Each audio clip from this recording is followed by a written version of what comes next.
Podcast. My name is Tyler Bublitz, and welcome back to the 22nd Sunday after Pentecost for the week of October 24th, 2021, and I'm excited to have you here.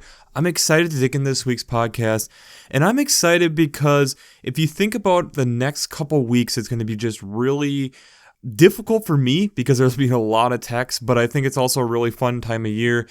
For Reformed people, you have the Reformation Sundays coming up here the next couple weeks, plus then you have All Saints coming after that.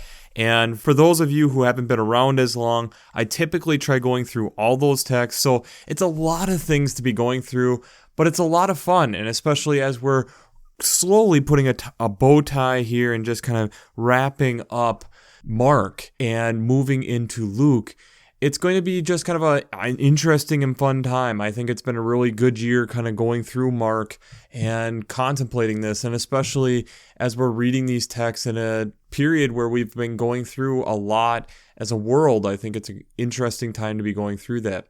So let's reflect a little bit on the Twitter question we had for you last week. And the Twitter question I had is, when have you sat with a question and pondered it for an extended period of time? It kind of brings up this whole idea of, do we actually spend the time to form an opinion? There are times, especially within the culture that we're in at this time, of we feel like we have to have fast opinions on different questions. And I feel like there are certain things that I will ponder and spend an extended period of time that really don't matter that much. But then there's also things that really do have an impact, and I would argue even myself that I don't think I spend enough time pondering in them and thinking about them.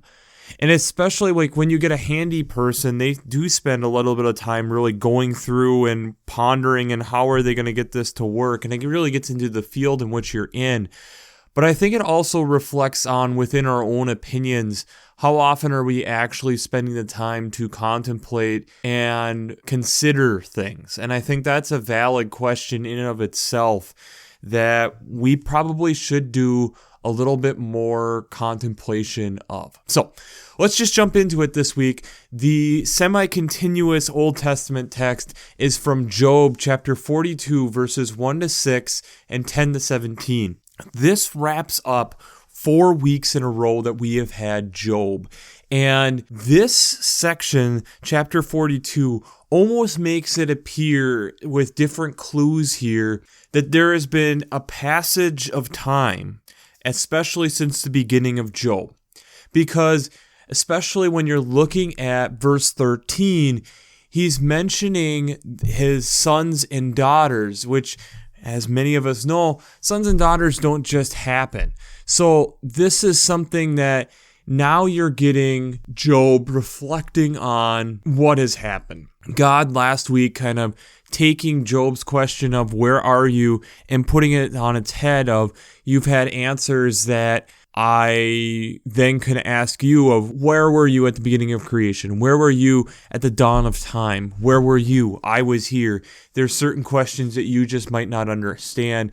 And in Job here in chapter 42 is acknowledging that and acknowledging how God has continued to persevere and work through this, even when things were dark and were of despair, were difficult for him.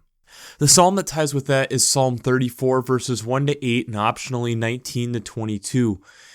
This is a psalm then trying to recognize how even in our times of fear, even in these times when we are ashamed of ourselves, that we should be trying to have our soul magnify God, that we're not beyond repair, that this is something that God is within us and wants to redeem us and work with us and to thus shed forth through us. So even as we stumble, even as we fall at certain times, that God still wants to be there with us working through the tough stuff. The alternative Old Testament text then is from Jeremiah chapter 31, verses 7-9. And I would recommend this week looking at the commentary from Working Preacher. I'll attach the link down below. And I found it really, really interesting this week that this is coming from a section in Jeremiah that they call the book of consolations, kind of figuratively, that it kind of has a little bit of a different tone versus the rest of Jeremiah, where Jeremiah typically is a little bit of a warning book and it can give almost a depressing tone. This is talking about restoration of Israel and how the people are waiting for anticipation for God to come in and restore and save the remnant of Israel, coming from the end of verse 7. And that it's going to be something that is worth waiting for, but it's also going to be hard to do. The psalm that goes with that is Psalm 126, and this keeps on that restoration phase where God has restored before, and that God plans to restore the people of Israel and restore the joy that can come from this. This is talking about, and again, in times where you've had the destruction of Jerusalem and things of that nature, where there's still joy in this, that God still works through this, and as that restoration comes, there will be joy coming after the sorrow, that the restoration of God coming in to make new is something worth celebrating. The New Testament text is from Hebrews chapter 7, verses 23 to 28. This continues on that theme of talking about how Christ came in as a priest and is working with that on how now we have this priesthood that lasts forever, that this blameless high king priest is here and our sins have been taken care of. We don't have to be doing sacrifices day after day after day, but it's also that we're trying to follow someone who did it perfectly and understanding that there's times of acknowledgement in that, but that the Son has come to anoint his people in a way to continue this and continue this walking out the faith. The gospel text this week is out of Mark chapter 10, verses 46 to 52. I also think that there is an important thing here that we need to reference before we even get to that, is looking back at what was stated by Jesus at the end of last week's text. And that Jesus is coming. Whoever wishes to be first among you must be a slave to all. For the Son of Man came not to be served, but to serve, to give his life as a ransom for many. That's the end of last week's text. Now we're taking, the disciples are continuing, and this is the last miracle that we have before Jesus goes and has Mark's version of Palm Sunday entering Jerusalem.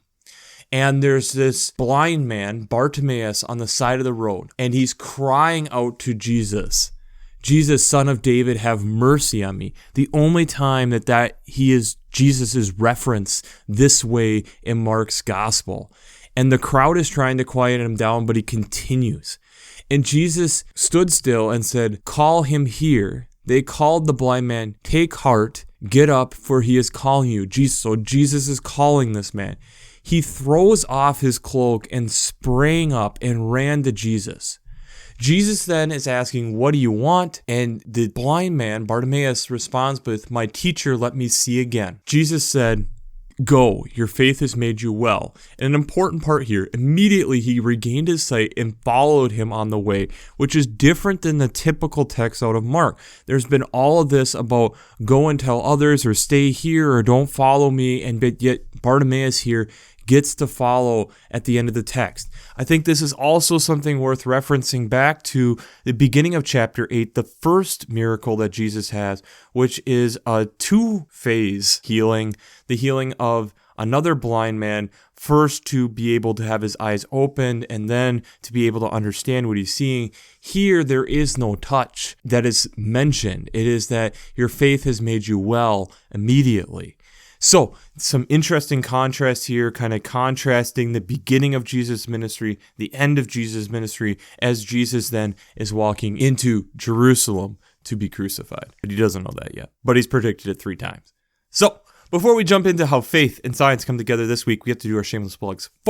Working Preacher. If you haven't checked out Working Preacher, I'd highly recommend it. Between their Sermon Brainwaves podcasts, their commentaries, their discussions. Since I'm not an ordained minister, I love checking out these texts. Like I talked about, I already looked at one of their commentaries this last week to be able to help me interpret some of the Jeremiah texts, and it's something that I use on a weekly basis, along with their Working Preacher podcast and the many, many resources that are over there. But I'd also recommend highly checking out the lectionary from the library at vanderbilt.edu.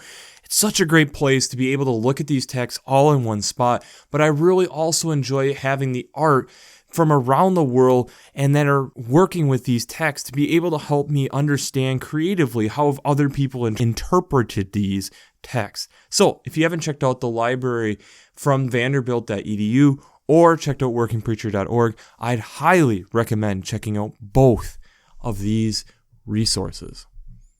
I want you to spend a moment and think about something. So the reason that I bring up the text from last week is I really wonder how strong is the faith of Bartimaeus. When Jesus is saying that he's coming to serve, but not to be served, to give a ransom for many, and that whoever wishes to be first must be a slave to all. I wonder if Bartimaeus, as he is a blind man on the side of the road, hears these words and it's like, well, that's enough for me to give this a try. And when we're looking at this, it doesn't say that he shouts it out, but it doesn't state how confident is that shout. Is it a loud shout, or is it a shout out of desperation? Is it a shout out of, I'm going to give this a go, and if this doesn't work, I'll try a few times, see if I can get his attention? We know these different shouts. Look at people trying to get different people who they look up to's attention. We know these different types of shouts. And what is amazing to me here is the restoration that does happen. Not only with Bartimaeus, but when you look through these texts, that here we have Jesus coming in Hebrews and talking about the restoration then of how he's the perfect high priest, that there won't be another high priest after him, because this is the way that it was supposed to be, and it continues to help us walk our faith out. The restoration of Zion and how, yes, there's difficult times, but in that restoration, fruit comes. Jeremiah giving us that, yes, what the restoration of Israel can look like. Job giving us again the restoration. It took time, but yes, the restoration and the blessing that comes, and finishing out that Job dies of old age. One of the most unclimactic sections of text at the very end of Job. Restoration takes time, and it's hard. And the thing is the science on this is still very new, but is showing that same process. I'll attach the links down below, but a study from Yale University School of Forestry and Environmental Science conducted that ecosystems are quite resilient and can regrow after natural catastrophe. In general, forest ecosystems take around 42 years to recover, where it only takes 10 years for ocean areas to restore. The main reason is that animals and organisms that live in aquatic systems turn over more rapidly than a forest ecosystem. This coming from Sustainability Lifestyle Consultant. But I found that really interesting. And when I was looking at this further and digging into this further, coming from the Royal Society's publishing, there's an article talking about restoration and repair of Earth's damaged ecosystems coming from February 28th, 2018, where it talks about, even in the abstract, where whenever we do conservation and we're trying to restore a habitat, we can't fully restore it. There's going to be some type of damage that we aren't able to restore. And that in ways there will be scars forever from the damage that happened. Like a memory of something like that happening. I think about Yellowstone and its major fire that it had in 1988. That hasn't been 40 years yet. Yellowstone hasn't recovered. And to put that into context, that fire was before I was even born, is mind-boggling. It takes time. And remember, when we're talking about especially forest ecosystems here, 42 years. How long it takes for the trees to develop, and that's then waiting for everything to be able to come back. Yes, things come back faster, but the ecosystem hasn't fully recovered. And yes, there are things that, even as it says here in this article from the Royal Society, active restoration did not result in faster or more complete recovery than simply ending the disturbances ecosystems face. Our results on the added benefit of restoration must be interpreted cautiously because few studies directly compare different restoration actions in the same location after the same disturbance. AKA, there's very little research talking about this, and it's something that they're developing, but also the point of, yes, we can go in and help, but there's also a point where we need to step back. We have to let nature do its thing and realize that this is going to take time.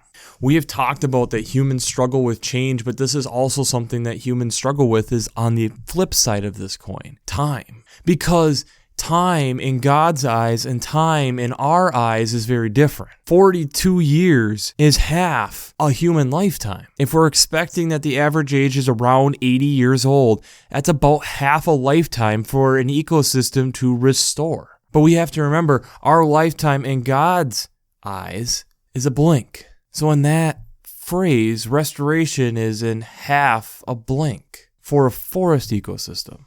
I do find it interesting here on how Bartimaeus is acting here. First, he throws aside his cloak, which would have been very valuable because it's something that keeps him warm at night as he's probably on the side of the road, and it's one of probably the few possessions that he has. He's throwing that aside when he's called to come.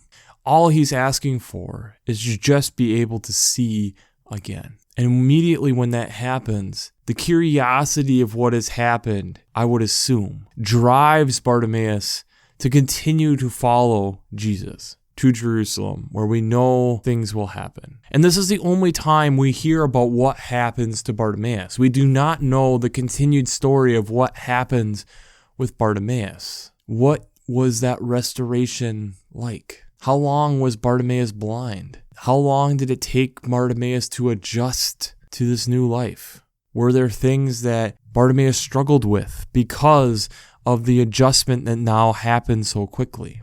These are all questions that, unfortunately, we don't have the answers to here in Mark. But that's where I really do like having the semi-continuous text here coming from Job, kind of reminding us how things can take time, and we see the blessings of what the Lord did for Job here in the end of his life, blessing him with 14,000 sheep, 6,000 camels, 1,000 yoke of oxen, and 1,000 donkeys, and then having sons and daughters and listing off the names of his daughters, which is interesting. But Job reassuring that through all the tribulation that he has gone through in the first part of this book, what we've been working through, still he sees the restoration of what God was doing in his own life. This letter coming out of Jeremiah of reminder that God is still working even when we can't see it for the restoration of Israel. This celebration that will come from this. I think this is something to contemplate deeply. As we are heading into things where we're having the science talking to us about how we are getting to a point of forever changing our climate, I think the question that we should be asking first is, haven't we already? Are there things that our grandparents talk about that now cannot happen? Me being in northern Minnesota now, this used to be moose country. And if you have followed the moose population in northern Minnesota, this area has struggled to have moose now. And part of it's because of climate change and a lot of different factors. But things are changing. And the environment isn't able to keep up. One of the other things that I was gifted the opportunity was the year after I worked at a state park called St. Croix State Park in eastern Minnesota. And it was the year after they had a major blowdown. I'll see if I can find some newspaper articles talking about it. And there were parts of that park that next summer that I was there that looked alien. We were going through and having different logging companies come in to take out the down debris in the areas that they could to try to, again, help stimulate the growth. Along with that, then you're providing industry. But there were definitely other parts of the park where we couldn't get to as easily, so you just let the forest do what forests do. But I remember walking out of there, like people talking to me that next summer on how different the park was. But also me kind of thinking about this can be a great case example of how long it takes for something to turn over. And there were parts of that park that they were already looking at bringing in oak savannas and different things of that nature. And this type of blowdown was actually beneficial to be able to help in that restoration work. Taking out some different species and bigger trees and such to be able to help restore that habitat back. Nature does recover, and it takes time, and maybe it's not the exact way that it was, but it will recover and come back.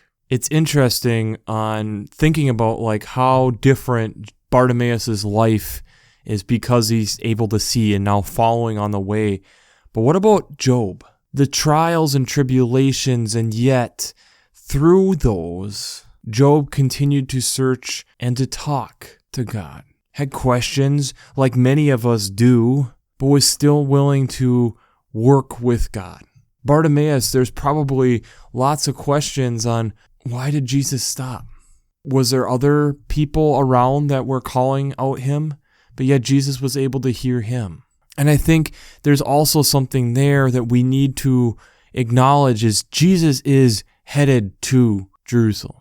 He is going. He has predicted his death 3 times. He, you would assume, anticipates what's coming, and yet spends the time to stop for this man, to stop and smell the roses, to stop and appreciate someone else. Jesus says, "Your faith has made you well," and continues on. Jesus stopped for a moment to acknowledge the restoration that was happening, knew it needed continued time, and so he continued moving forward.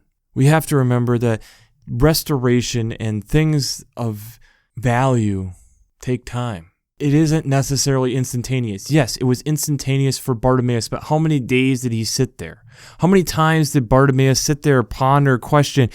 How did he hear the news? Did Bartimaeus hear the news of Jesus, what was going on and what was talked about last week with his disciples, and just said, what the heck? I'm going to call out as I hear that he is passing by and see if something happens. Is that how this went down? And figured maybe I'm worth the restoration. Maybe I'm worth the change. And we don't even get then what fully happens. He threw aside his cloak. He threw aside his old life to pursue something new as he was now able to be new. I think this is something reminding us that as ecosystems go through restoration, as ecosystems go through change, to enjoy the process, to not get caught up with just the end result. Too often we are in that, where we get too concerned on what the finished product is and not what the process is. And I think that's something that is worth talking about and considering and pondering, is enjoying the process to get there. Realizing that systemic change and major change to an ecosystem doesn't just happen. It's taking care and consideration. Realizing those times where we go in and get our hands dirty, and realizing the times where that's enough and we let it be. And that's a hard line to walk, but it's an important line to walk. So the Twitter question I have for you this week is, when have you had to stop and enjoy the process instead of just the product? When have you had to stop and enjoy the process instead of just the product? Because in the world in which we're in, and it ties back to last week's Twitter question so well, we get consumed with the product and not the process of getting there. So that doesn't allow us the time to ponder and think about, is that really what's best? Our faith should be challenging us. Our faith should be helping us grow and move forward and realizing that change is going to happen. Yes, we can do the work to try to help. And I'm not saying that we shouldn't stop continuing to try to help ecosystems, but also not being upset that we're not seeing the change as quickly as we want. Change takes time. And it's one of the things that we struggle with as humans. We love making big change real quick. And sometimes that's not the healthy thing to do. Sometimes we need to be able to sit back and realize and contemplate what the effect is and let nature restore itself no matter how long it takes. Be it 10 years as an aquatic or 40 plus as a forest. It's important. That's why there's so many different ways that forests and ecosystems turn over through fire, through flood, all these different processes to be able to help refresh the ground. And yes, it might be different than it was. I don't say this very often, but the church is in that moment. The church has gone through a major change right now with what's all gone on in the last year and a half. And I think we have to be able to recognize that we're in the midst of change and we don't know what the end change is going to be. But like stated in the Jeremiah text, we are the remnant of Israel. We are the remnant people, and be along for the ride for the change to start happening. I don't know how long it takes for a church to restore to whatever it's going to be, but I know it takes time, and we have to be patient, and we have to keep working and keeping an eye on it and seeing what ways can we help and what ways do we just have to let it grow. And that's the thing that's exciting to me, and I hope it's exciting to you. It's a ride we're all on, and we know Jesus' disciples at this moment don't realize what is coming as they head to Jerusalem and don't understand what's going on when Jesus is crucified, but yet there is hope in what happens. Because of that, we have so much more, because we know the end of the story. We're in this time like at the crucifixion. There's a lot of chaos and we don't know what's going on. How is this going to continue the work? How are we going to restore what we have? And look at what happened. Things changed, but they changed for the better. So, we'll wrap this up as we always do. I pray God blesses you through your faith and amazes you through science.